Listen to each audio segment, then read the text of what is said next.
செய்யறது எப்படி வாங்க பார்க்கலாம். அதுக்கு என்னென்ன தேவை அப்படின்னு சொல்லி பார்க்கலாம் வாங்க. இது வந்து கோல்டு வின்னர், 3 முட்டை, வெண்ணெய், சர்க்கரை, தயிர், பால், பேக்கிங் சோடா, பேக்கிங் பவுடர், மைதா, கொக்கோ பவுடர். நான் அதை ஆட் பண்ணும்போது காட்டுறேன். வாங்க எப்படி செய்யலாம்னு பார்க்கலாம். ஃபஸ்ட்டு 3 முட்டையை உடச்சி ஊற்றிக்கலாம்.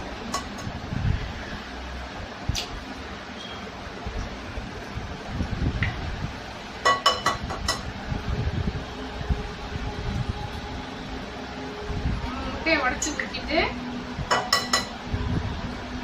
சும்மா ஒரு 2 தடவை லைட்டாக கலக்கி விடலாம். கலக்கி விடுங்க.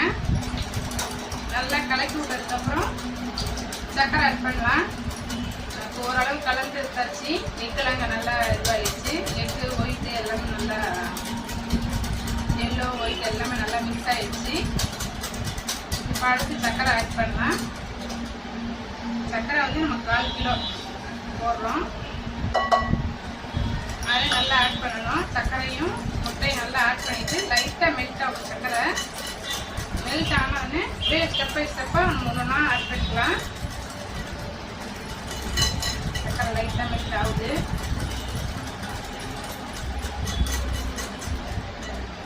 இப்போ அடுத்து கோல்டு வின்னர் சொன்னேன் இல்லையா, அதை ஆட் பண்ணிக்கலாம். எல்லாத்தையும் ஆட் பண்ணி சும்மா ஒரு தடவை கலந்து விட்டு போங்க. ஆட் பண்ணியாச்சு. அடுத்து பார்த்தீங்கன்னா தயிர் ஆட் பண்ணிக்கலாம். புளிப்பு இல்லாமல் நல்லா கெட்டி தயிரை எடுத்து வச்சுக்கோங்க.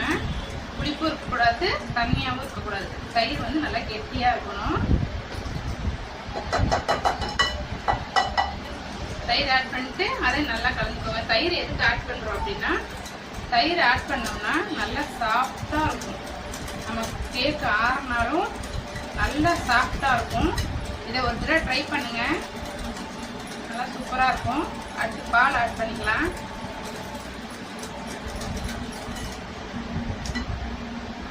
பால் வந்து நல்லா காய்ச்சி ஆற வச்ச பால், சூடாக இருக்கக்கூடாது, சில்லுன்னு இருக்கக்கூடாது. நல்லா ஆட் பண்ணிக்கலாம்.